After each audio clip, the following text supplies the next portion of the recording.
शांति। आज 24 फरवरी 2022 परमात्मा की महावाक्य सुनते हैं। आज बाबा ने कहा, मीठे बच्चे, पढ़ाई में गफलत मत करो, अविनाशी ज्ञान रत्नों से अपनी झोली भरते रहो।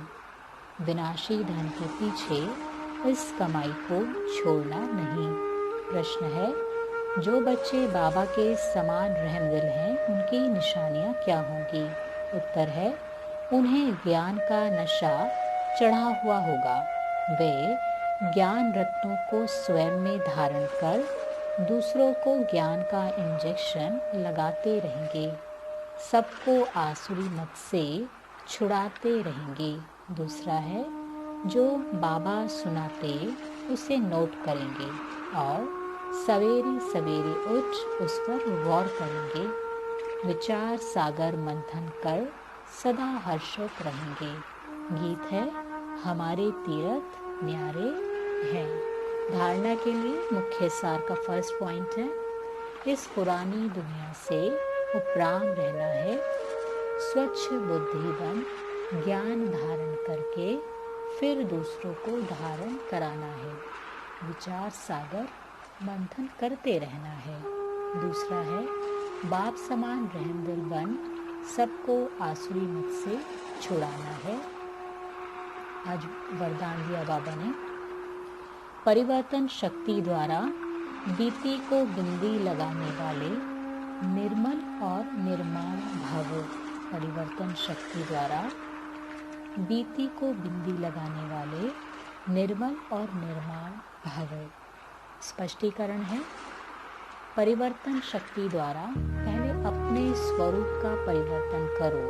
मैं शरीर नहीं आत्मा हूँ। फिर स्वभाव का परिवर्तन करो। पुराना स्वभाव ही पुरुषार्थी जीवन में धोखा देता है, तो पुराने स्वभाव अर्थात नेचर का परिवर्तन करो।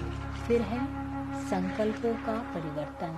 व्यर्थ संकल्पों को समर्थ में परिवर्तन कर दो। इस प्रकार परिवर्तन शक्ति द्वारा हर बीती को बिंदी लगा दो तो निर्मल और निर्माण स्वतः बन जाएंगे।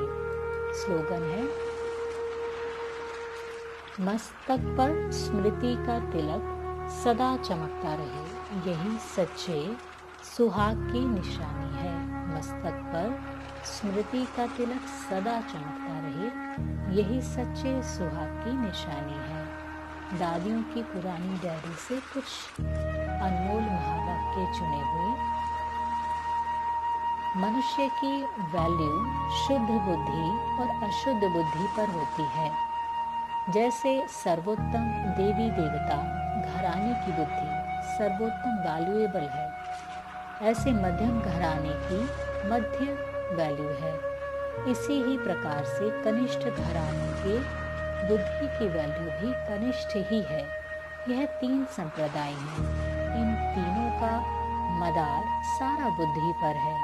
पहले सर्वोत्तम बुद्धि वाले ब्राह्मण देवी देवताओं ने संपूर्ण ज्ञान से सर्वोत्तम कमाई कर वर्ल्ड सॉवरेंटी की चाबी अथवा वैकुंठ की बादशाही प्राप्त की है।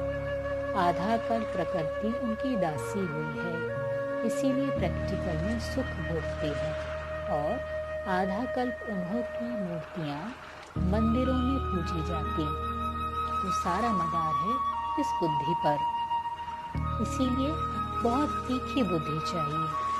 पिता ईश्वर के महावाक्य हैं कि तेज रफ्तार से बुद्धि योग लगाने वाला साक्षात मेरा स्वरूप है। बाबा अपने देवी बच्चों को वंडरफुल सौगात दहेज में दे देते हैं। अभी तुम्हें कौन सी सौगात मिलती है? क्या अविनाशी ज्ञान धन की? अंडरस्टूड है, परंतु उसके बाद क्या मिलता है?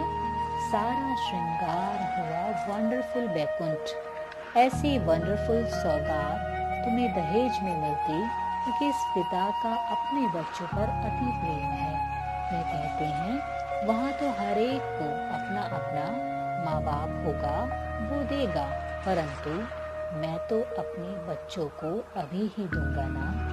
समझता है कि मेरे बच्चों को सब कुछ मिले तो उनकी दिल कैसे पूरी हो, तो इस स्वरूप में सभी को वैकुंठ सौगात दे देता हूँ। ऐसे नहीं, जो ज्ञानी तो आत्मा सर्वोत्तम है उनको देता हूँ। सर्वोत्तम का तो वहाँ भी कनेक्शन रहता है, परंतु मध्यम सर्वोत्तम दोनों को ही मिलता है, क्योंकि इस समय देवी बच्चा होने के कारण एक समान अति प्रेम रहता है, जिस कारण ऐसा वैकुंठ सौगात में दे देता हूँ, जिसमें जन्म जन्मांतर सभी बच्चे सुख भोगते हैं। उस रॉयल घराने की महिमा और पूजन है। ये घराना रॉयल है तो उनकी एवन महिमा है। देखो, लॉर्ड कृष्णा की कितनी धूमधाम से महिमा करते हैं सभी। यूरोपियंस भी कहते हैं लॉर्ड कृष्णा। कृष्ण के पुजारी फिर श्री कृष्ण का नाम लेकर कहते हैं हम कृष्ण पुजारी हैं। पूजा करने वाले पुजारी को ब्राह्मण का टाइटल देते हैं, जिससे प्रकृति उन्हों की भी दासी हो जाती है। लेकिन प्रैक्टिकल में उन्हों की लाइफ ब्राह्मणों की है नहीं, सिर्फ अपने पर एक टाइटल रखवा लिया, अपना नामाचार किया है।